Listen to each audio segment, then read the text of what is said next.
So I think we have to start by recording, and let me quickly switch off the transcription.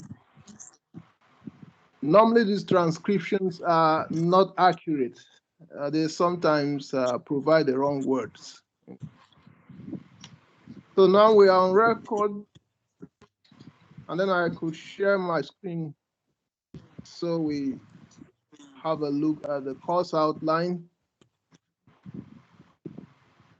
UGRC 150, critical thinking and practical reasoning, fourth semester 2021-22. So sorry, this is for main campus, but apart from that, the rest of the contents are the same, especially the course objectives. So I believe a good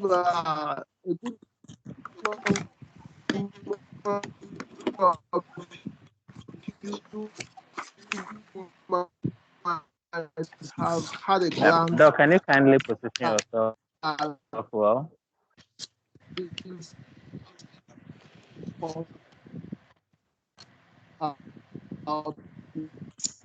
Please, I can't hear you. You can't hear me? Yes, sir. Your line is breaking. We can hear you. Sir, the sound is very low. I can't hear anything at all. Yeah, the sound is very low, very, very low.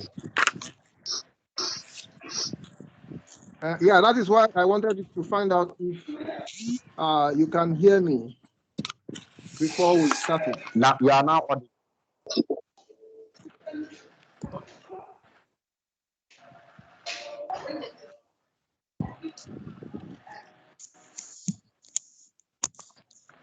Okay, so let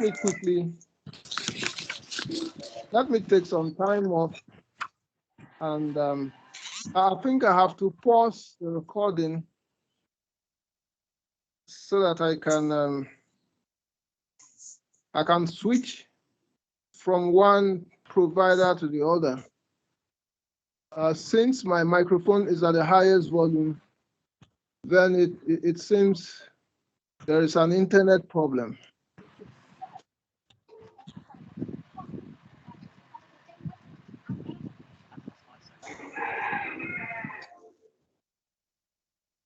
Hello, Doc. I think the line is better now. The line is what?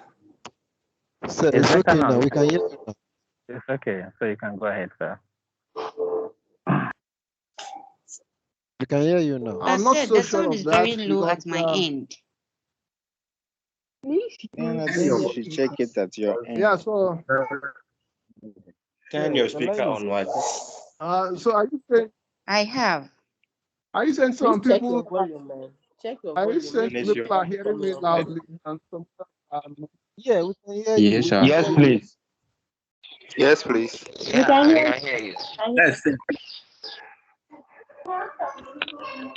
Okay, if that is the case, then it means that the internet problem is from at the end of some receivers.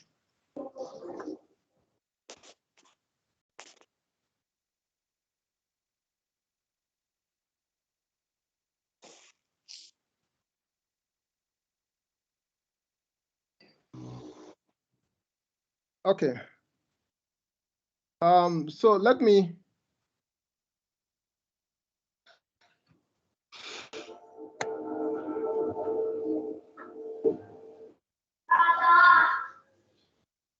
I need to turn off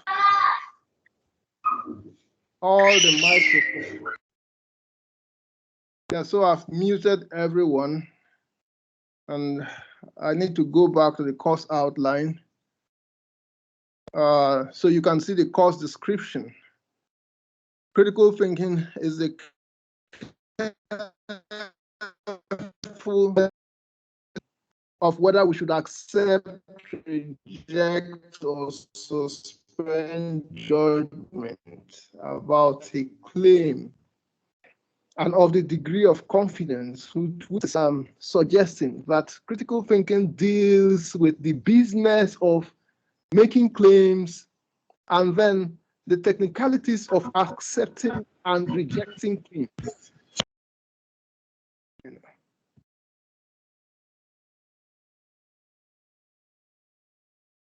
Okay.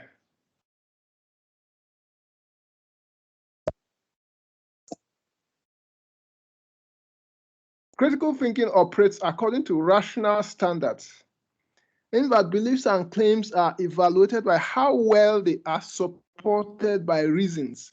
So this second sentence is saying that the business of accepting and rejecting claims depends on the quality of reasons with which claims are supported. So when you make a claim, you are supposed to support the claim with reasons. And then the business of accepting and rejecting the claim depends on how good the reasons are, or whether the reasons are sufficient to substantiate the claim. Okay, so the third sentence, this course will introduce learners to the methods and principles used to distinguish good. So now this fourth sentence makes it very clear about what goes into the business of accepting and rejecting claims. It all depends on good reasoning or bad reasoning. Then the course will provide concepts and techniques that are required to be employed in critical thought and practice within the academia and everyday life.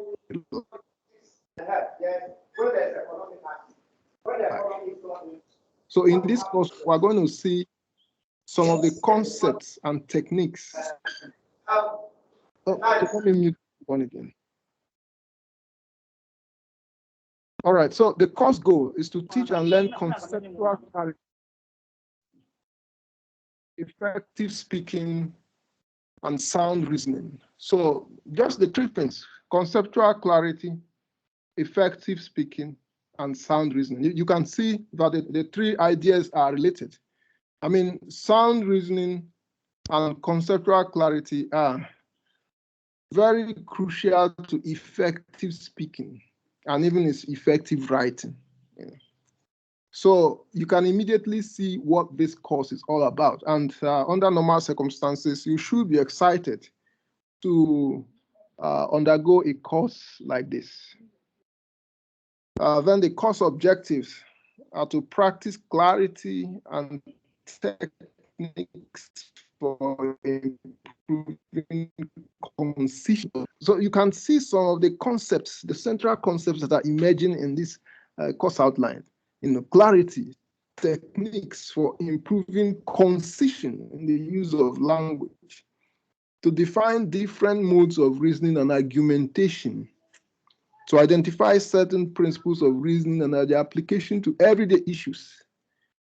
I remember someone in my family, either my mommy or one of my siblings, told me some time ago that, according to my father, that I'm a philosopher, but I am more well equipped than most lawyers.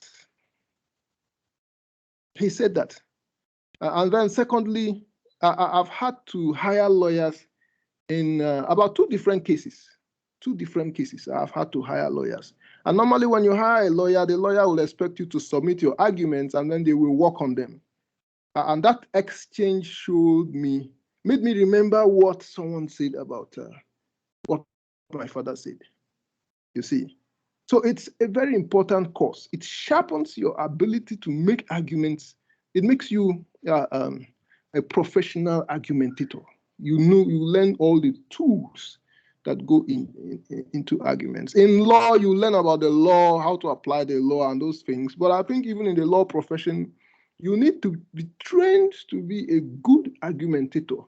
That is its own skill or set of skills, whose importance you are going to see is not to be underestimated at all. And then the last one, to recognize certain mistakes and fallacies in argumentation and reasoning. You see, to recognize when someone is making mistakes and committing argumentative fallacies,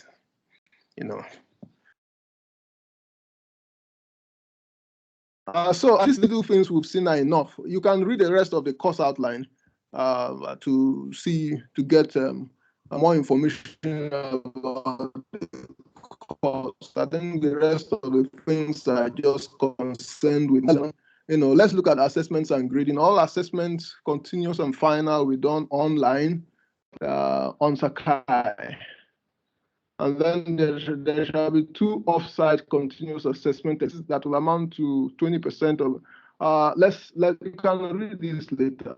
What I know is that you are going to have assessments, each of them 10%, and then the third assessment will be your mid-semester test, which is 30%, and then after that you have the final exam, which is 50%. So 10% is 20%. Plus 30% midterm test, that's a total of 50, and then the exam is 50. So plagiarism, of course, don't plagiarize. Required text, by now you should have the course reader, UGRC 150, critical thinking and practical reasoning. It contains the materials you need. And then the schedule and the plan of work, you can see different weeks 1, 2, 3. In week 1, we'll do units 1 and units 5.2. And then in week 2, so that should cover weeks 1 and 2. For week 3, we'll do definitions, verbal disputes. So let's do week 1. We'll take them one after the other. Week 1, you can see introduction to critical thinking. That is what we're doing right now. And then review of the course outline. That's actually what we're doing at this moment. We're reviewing the course outline. And then distinguishing types of sentence-shaped thoughts. So that's the next thing we're going to start doing. And then recognizing sentence fragments and emotive expressions. So we'll get to that. And then identifying different types of declarative sentences. And then contrasting facts and values. So let's quickly get on with that. So here we have speech acts. Before I begin, I would like to make a general comment on how we've designed this course this semester. The entire semester has been divided into 2. In the first part of the semester, we want you to learn some critical concepts in language that are needed in logic. And that reminds me to say that critical thinking is actually logic. And logic is one of the 5 major branches of philosophy. In philosophy, we have metaphysics, epistemology, ethics, logic, and political philosophy. So 5 of them, so when you come to logic, logic is actually the origin of mathematics. Mathematics grew out of logic, and logic.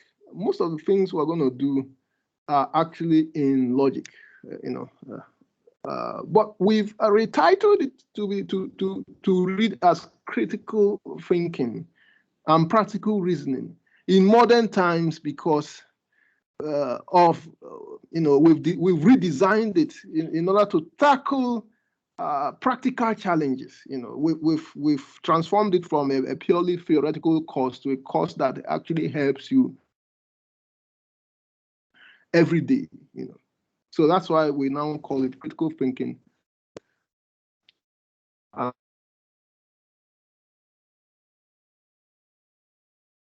And when you come to logic, logic takes place in language. It is with language that we reason.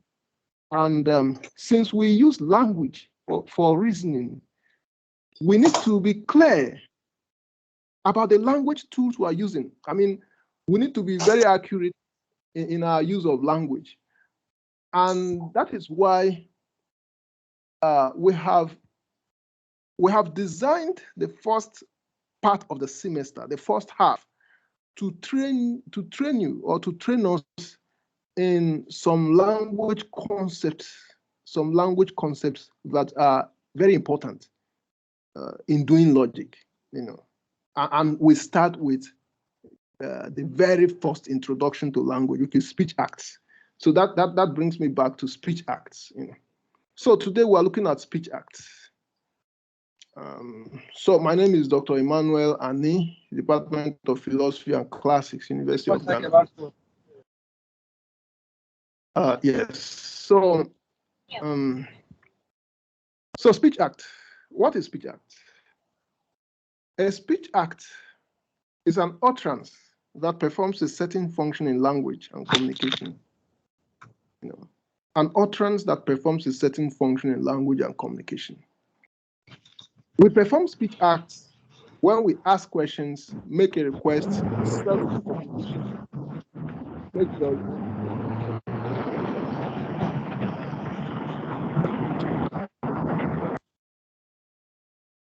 Okay, so if I've muted you, don't unmute. And I think I'll start watching out to see those who unmute. Okay. So any utterance that comes out of our mouth is a speech act. The question is, what type of speech act is it? Even if you say, that's a speech act. So we're going to look at the divisions of speech acts. But here we're saying we perform speech acts when we ask questions, make a request, assert a proposition, make judgment, express emotions, and so on. A speech act may be one word, a complete sentence, or an incomplete one.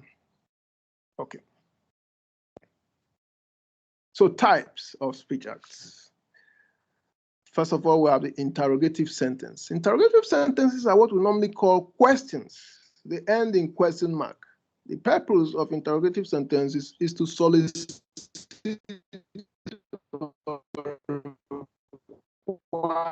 and not be true or false. So interrogative sentences are what we call questions. To question someone is to interrogate the person.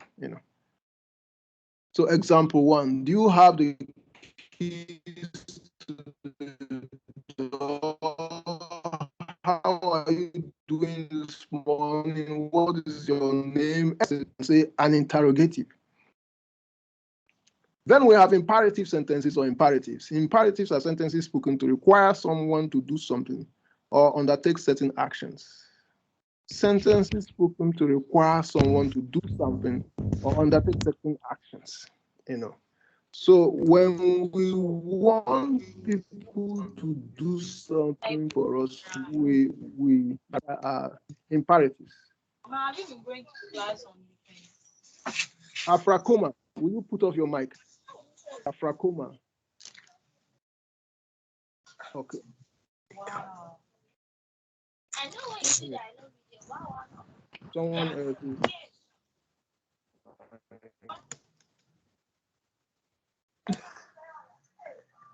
Let me. Okay, so imperatives are sentences spoken to require someone to do something or undertake certain actions. They include commands, instructions, directives, requests, and pleas.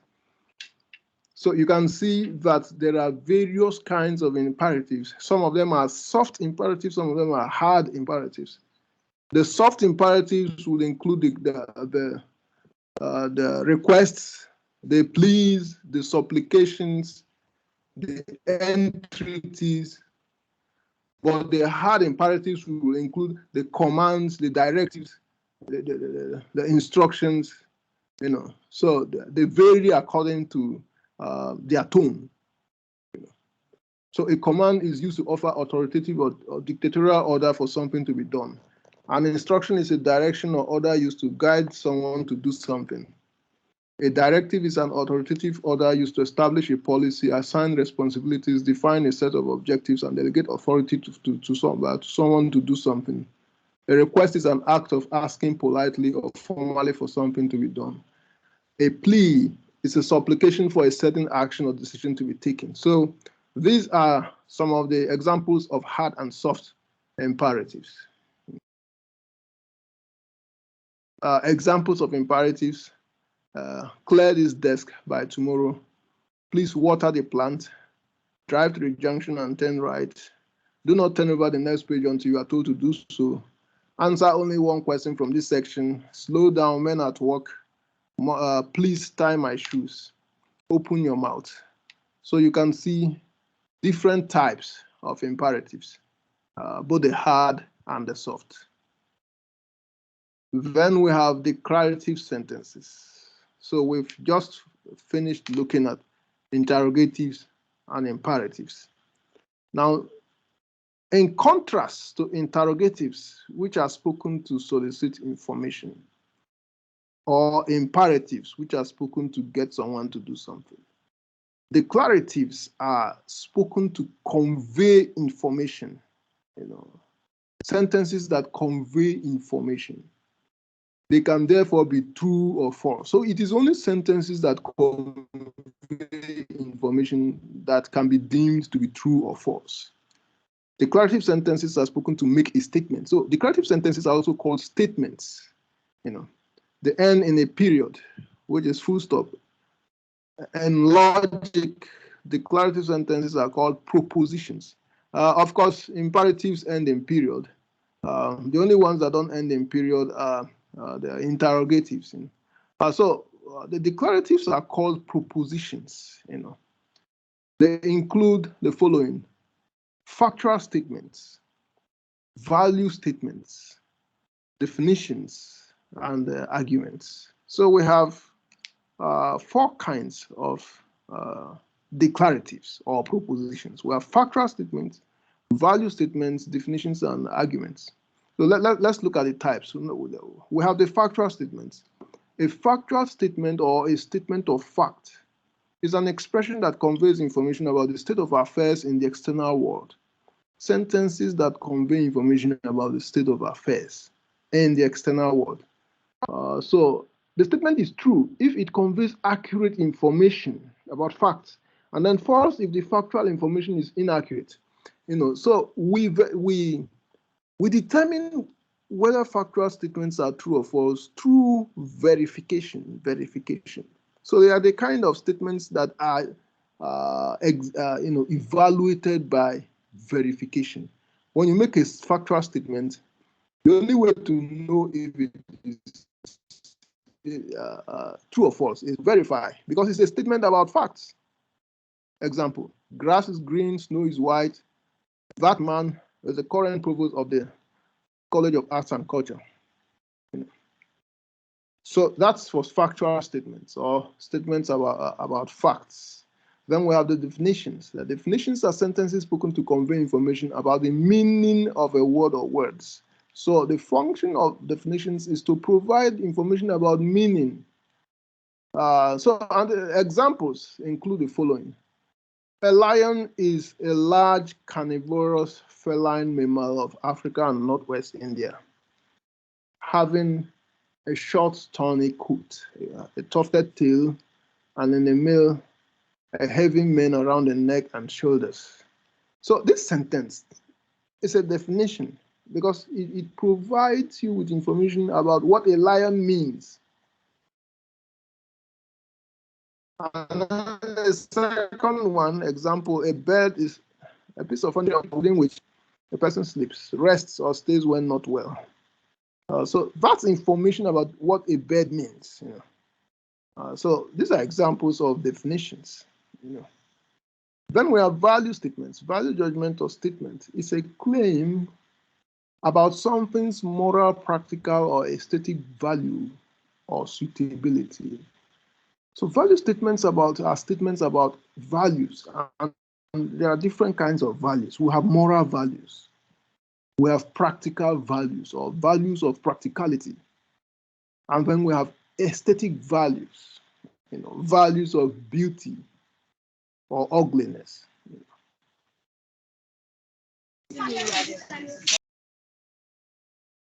Now, yeah, someone is raising a hand. And can you speak up?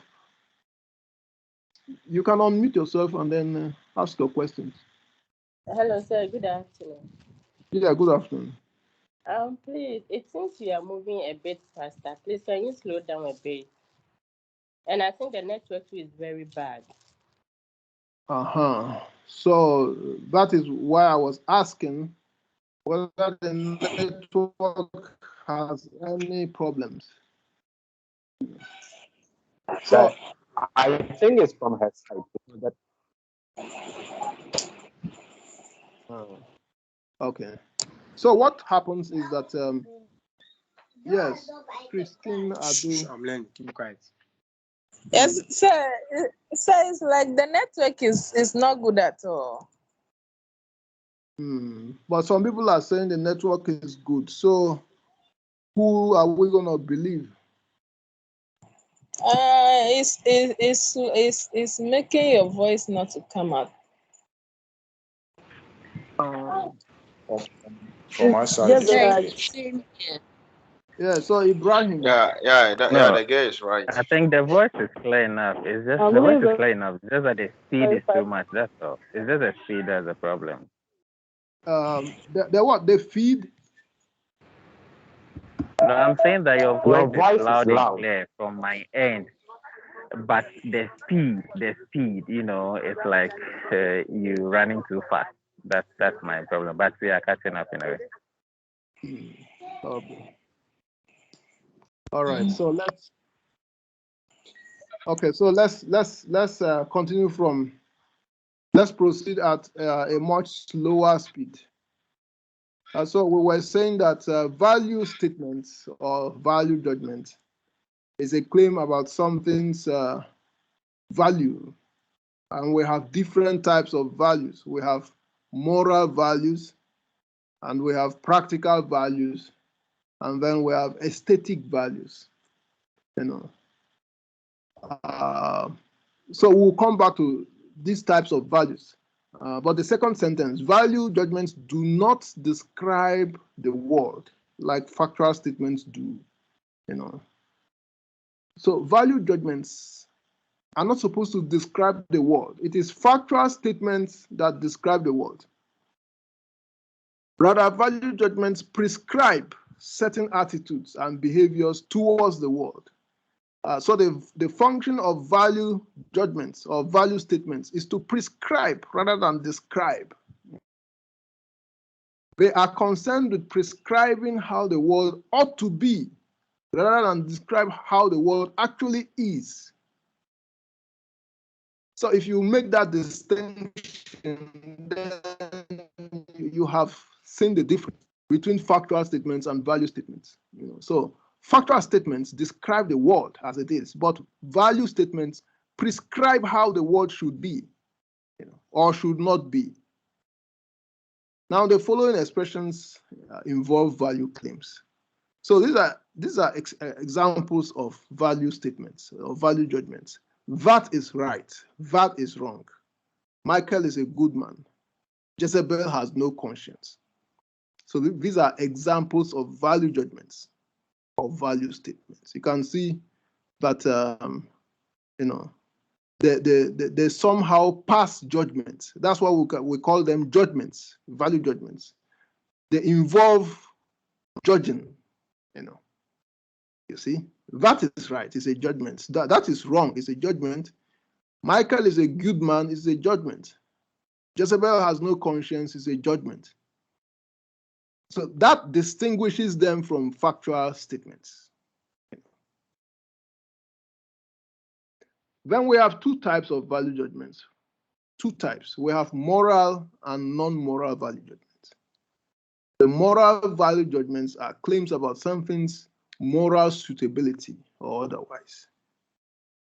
So we have moral value judgments. Examples: abortion is evil. Do not commit adultery. Do not insult your spouse. So these are moral value judgments. They involve moral claims, claims about some moral standards. These expressions are working in obedience to certain moral standards. Without some moral standards, they would not make any sense. Then we have the non-moral value judgments. Non-moral value judgments are claims about something's practical or aesthetic suitability or value. Now, so we have practical values and we have aesthetic values. Aesthetic values are values that have to do with beauty, looking good, or ugliness, or looking bad. Those are aesthetic values. And then we have practical values, values of practicality, because practicality is a value. And there are different practical values. Different practical values include strength, being strong or being weak. That's a value. And then we have durability, being flexible, being hardworking, being excellent. Those are practical values. Then you even have durability. So all those things, all the values or all the factors that increase or decrease practicality or practical value, all of them are practical values. So examples, Ofori is an excellent student. That's a value statement, but it is not a moral value statement. It is a non-moral value statement because excellence is not a moral value. It is a practical value. That shirt is too tight on you. So a shirt being too tight is not moral. It's not a moral issue. It is a practical issue for a shirt to be tight or not. That car is beautiful. So that is an aesthetic value, which is a non-moral value. And when you look at these three examples, you would notice that they are judgments. All of them involve judging, but the judgments are not moral judgments. They are judgments on practicality and then aesthetic values. Then we have, so that's that about moral judgments, the moral and non-moral judgments. Then we have emotive expressions. These are sentences that express feelings. Emotive expressions show strong feeling. They show strong feeling. So the expression of feelings are what we call emotive expressions. And emotive expressions that show strong feelings may often end in exclamation mark. So sometimes you see them ending in exclamation mark, but that is not always the case for all emotive expressions. Examples of emotive expressions include, I love that guy. I hate how she dresses.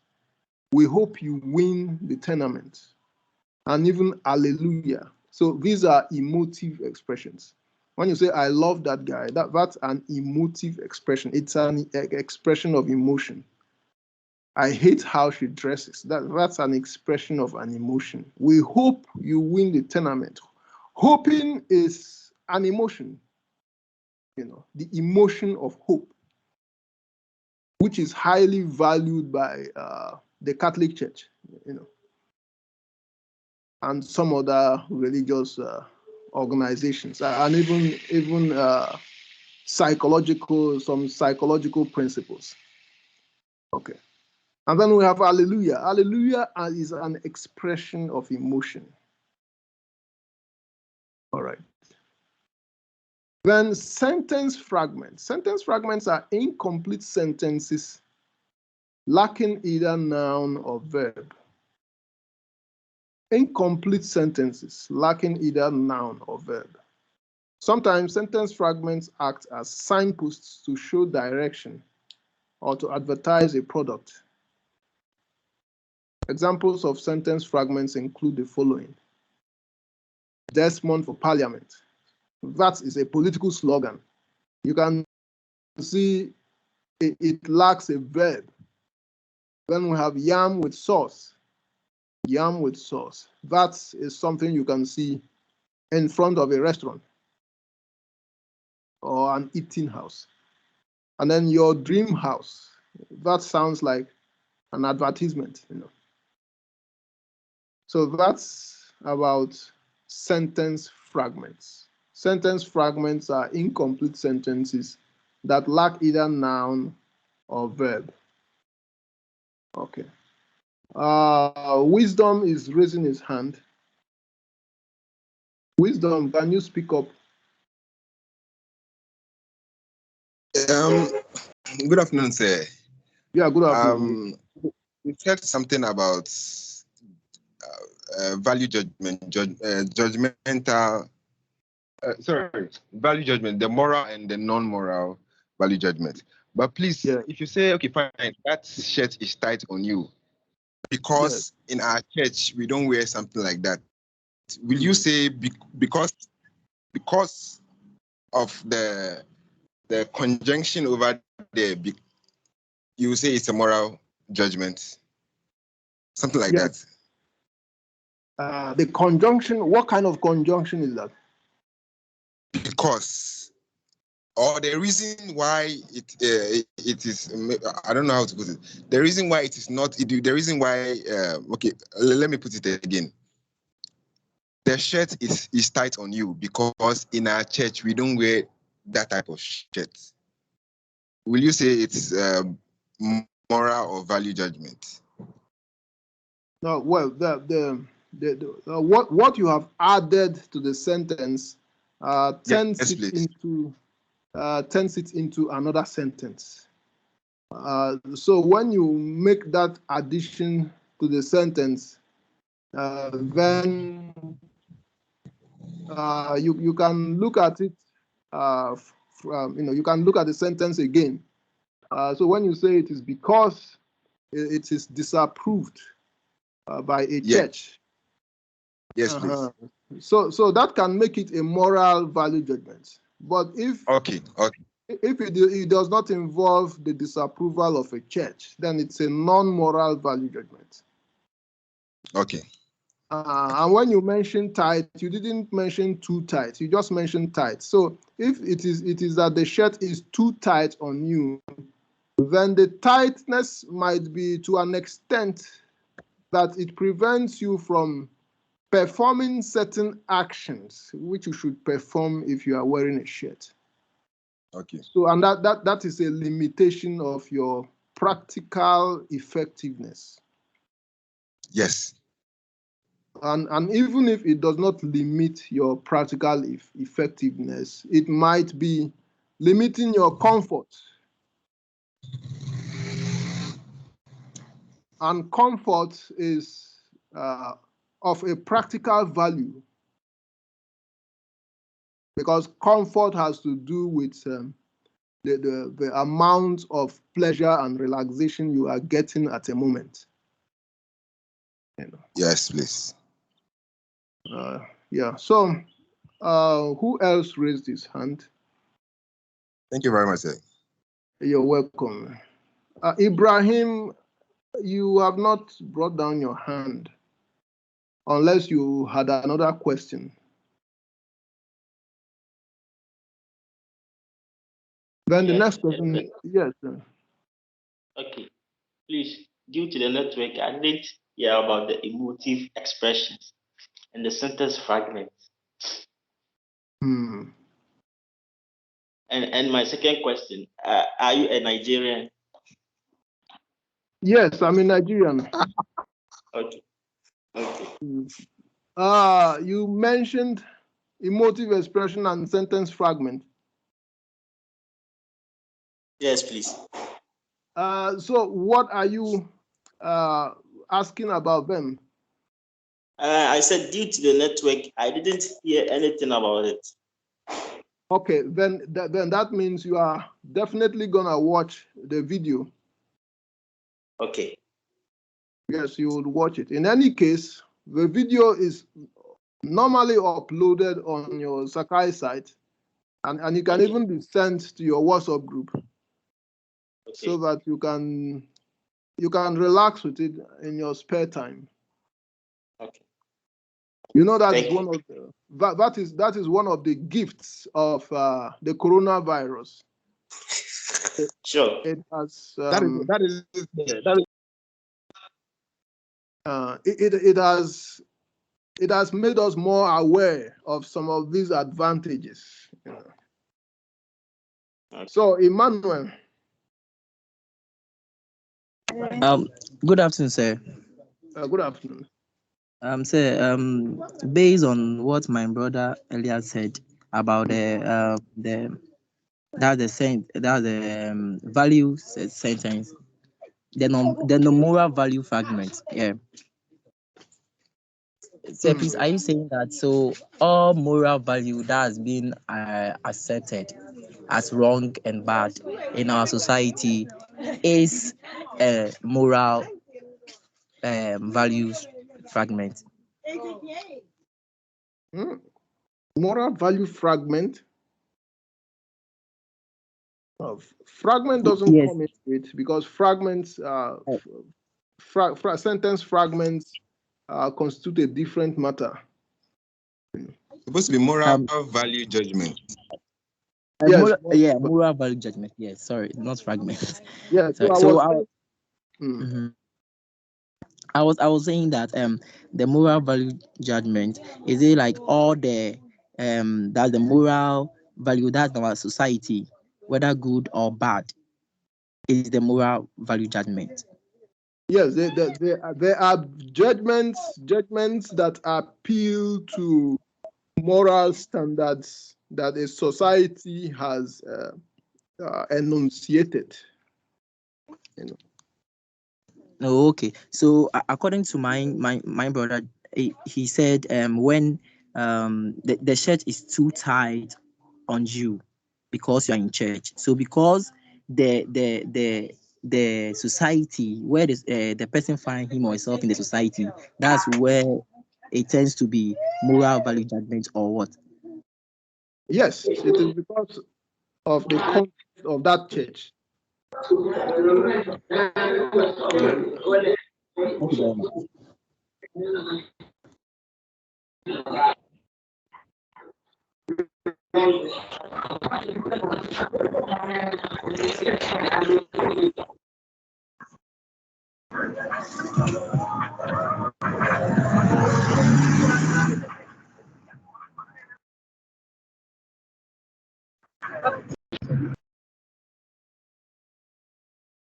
So it is because of the standard of the church that make it a moral value judgment.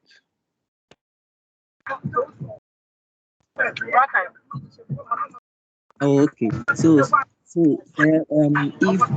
maybe we are to be in a party, and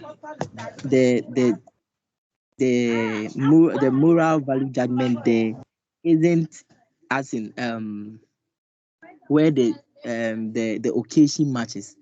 Like you see in church, you have to wear a prescribed dress for that service. So if you are in a place where the is otherwise, is that also a moral value judgment or non-moral value judgment? Yes, if you are in a different society with a contrasting standard, any judgment that is passed based on that standard is also a moral value judgment.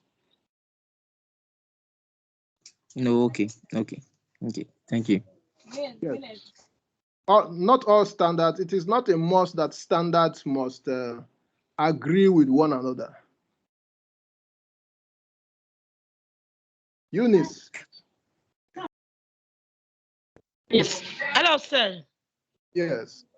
Yes. About sentence fragment. Now, when we talk about for sale, but the sticker is on the car, but it's saying for sale, even though it didn't say the full sentence, but the sticker is on the car and it's written for sale. Is it still a sentence fragment?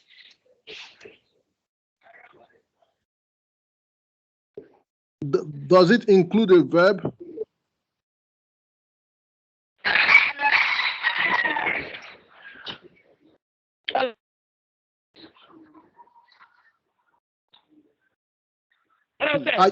Are you saying it is only for sale that was written? 2 words? Yes, it's only for sale that is written. Yeah, so that should be a sentence fragment. Okay, sir. because it does not contain a verb. Once there's no verb, then that's a sentence fragment. Fragment. Okay, sir. Thank you. You're welcome. Isaac, have you asked a question before? Sir, no, I've never asked a question before. Good afternoon, sir. Yeah, good afternoon. So go ahead. Please,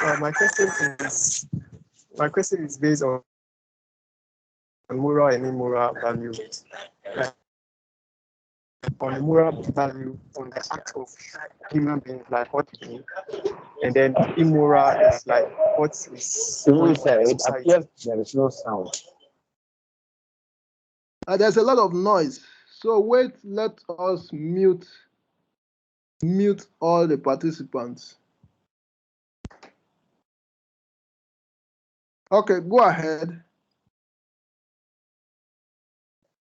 Sir, please, I'm asking that my question is based on moral value and non-moral value, and I want to know whether moral value is based on the actions of human, and then the non-moral value is what is going on that is not based on human act. That is what I wanted to know. Whether it involves actions or not, or rather whether it involves actions of humans or not, the question is whether the action the question is whether the actions can attract moral.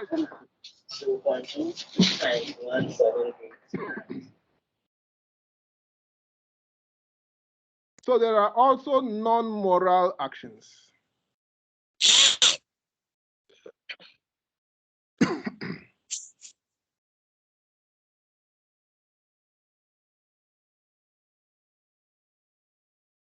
Yeah, so it is not all actions that are moral. We have actions that can be judged in a practical way. Actions can be judged against standards of practicality and even aesthetic standards. Or rather, objects. Objects can be judged according to aesthetic standards. Actions can be judged according to standards, moral standards, or practical standards. Sandra. Sir, but go ahead.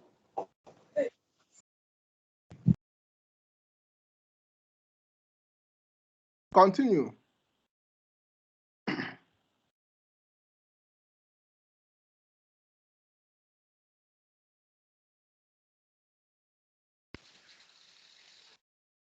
Is the internet having problems?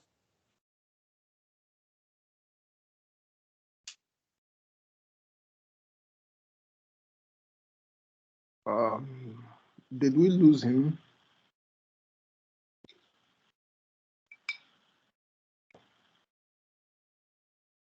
Was that are you referring to me? I think that was Isaac. Yeah. Yeah, sir, it's me.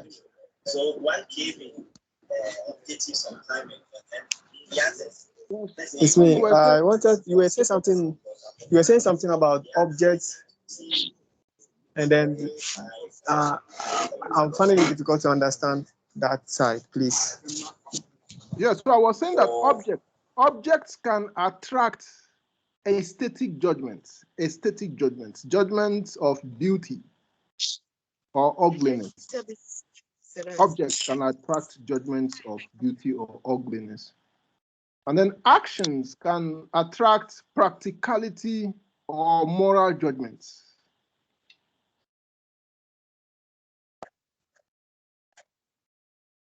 That is human action.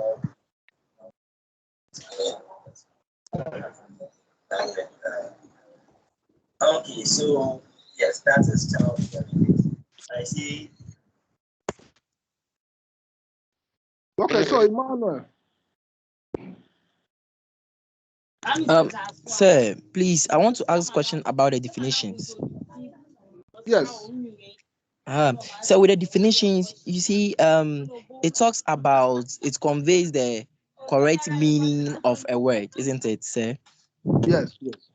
Yes. So, sir, what about some words? So some words we don't have the actual definitions. Like, let's take like the business administration, the definition for business administration.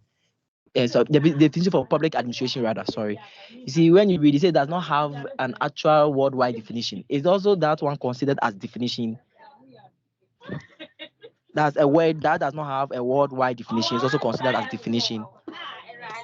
No, a word cannot be a definition. A definition is a sentence attempting to define a word. So okay. So a So sir, definition please, will if contain both the word and those parts of the sentence that are attempting to define it. okay. So far as it's attempted to define the word, it becomes a definition. Yes, it becomes a definition. Whether it is an accurate definition or not becomes a matter to be tackled when you are looking at the problems with definitions. No, okay. Thank you. Yes, so if you are done, you can raise down your hand. And there is no more, there are no more raised hands. So we are done with sentence fragments. Let's look at exercise. Before then, let me meet everyone. So for a little exercise, rewrite the following emotive expressions as value judgments. So convert these sentences from emotive expressions to value judgments. 1, what a beautiful lady. Convert it to value. Anyone?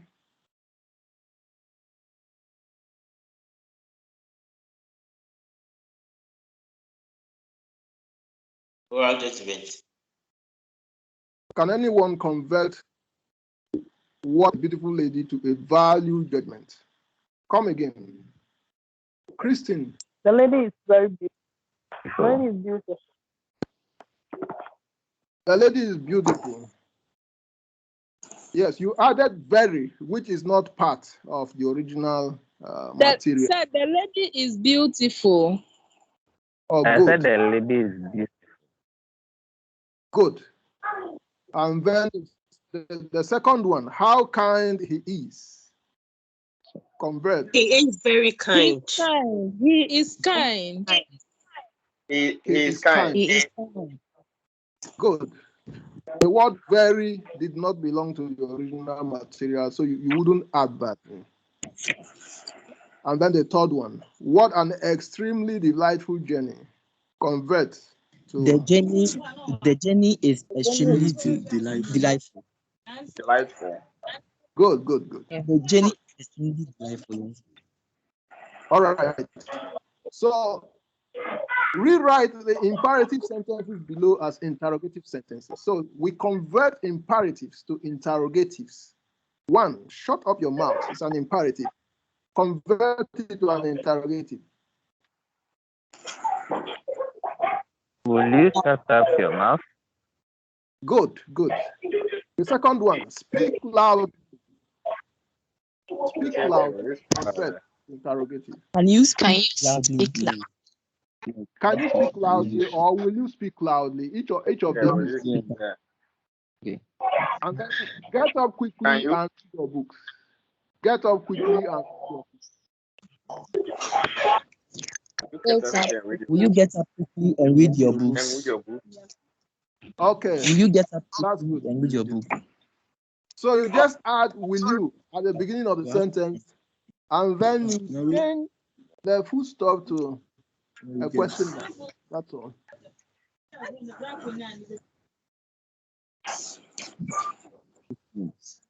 And then the last one. Rewrite the following interrogative sentence as statements of facts. Sorry, let me. Amma is. Yeah, so I was muting everyone. So rewrite the following interrogative sentence as statements of facts. Convert Amma is interrogatives to playing facts. football. Amma is playing football. Then the second one, has he He finished has his homework? finished his homework. He has finished. He has finished his homework. Good. And the third one? The match is coming. The match is coming. The match is coming off today. Okay, that's fine. So that's the end of our class. Oh, good. So, that's the end of our fourth class. And let me see. I think someone is raising their hand. Nameli. Yes, sir. My question is, when you are asked to change a statement, let's say an imperative statement or sentence to an interrogative, yes, is it always that you are to add will you or can you to make yes, it an interrogative? And I think will you is the best because can you is somehow suggesting that the person can't, or something like that. So you can say will you. I think can you is a request. Okay. So yes, and then this reminds me of something. Yes. There are Hello, sir. imperatives that appear as interrogatives. Appear as interrogatives. So I think I have put that into my class. So let's go back to imperatives. Hello, sir. Hello. Yes. Yes, sir. Please, I want to know if. Hello. Yes, go ahead. Sir, I want to know if value judgments are the same as statements of facts. No, how can they be the same? Because statements of. Go ahead. Because with the last aspect of the rewriting to from interrogative to statement of facts, it's like, yeah, I'm a little bit confused there. I don't know. If you should convert an interrogative to statements of fact, then normally the interrogative is soliciting information about facts. Yes, please. It will have to be. But what I'm getting confused is that of the statement of facts and then the value judgment. Yes, that's what I'm saying. Factual statements are descriptions of the world, but value judgments are prescriptions or passing judgments. Okay, okay, values. okay. So if you are converting from one to the other, you be sure that you convert according to the instructions. Okay. When you are given an interrogative to convert to a factual statement, normally the interrogative is a question about facts. It wouldn't be a question about values. Otherwise, if it is a question about values, you cannot convert it to a factual statement. So when you are given something to convert, normally that thing is something you can convert without any difficulty.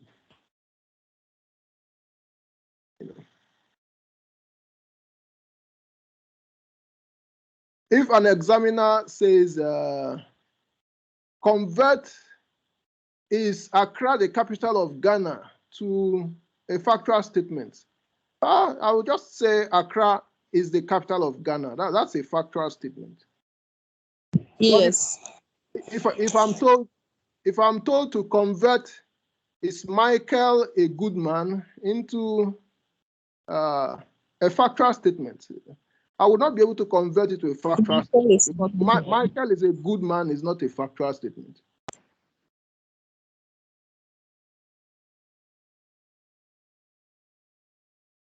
So the question to be converted would normally be a question about what you are going to convert it into.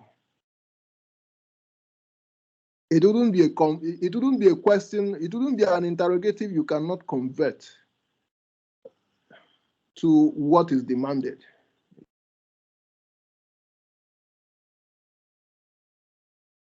All right. So, any other questions? Because now we are at the end. Abdul.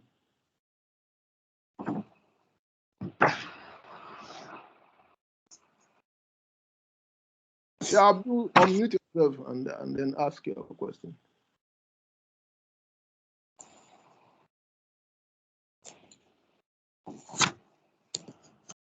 All right, so we're going to end. I'm late for a meeting. Hello, Doc. Hello, Doc. Sorry. Hello, Doc. A question, please. Yes, but you didn't raise your hand, so go ahead. Okay, sorry. I wanted to find out that out of the three sentence shifters that we have considered, do I get the sense that it's only deductive statement that has a truth bearer, that the other two do not carry a truth bearer, are not truth bearers? Thank you. You mean declarative statements? Yes. We just did interrogative, imperative, and declarative. And I remember you spoke about one being a truth bearer. So are you saying that the other two are non-truth bearers and that it's only declarative that are truth bearers or have truth bearer? Yes, so I was mentioning that declaratives are the ones that have that are truth bearers, because their function is to provide information, and when you provide information, the information can be judged or adjudged as true or false.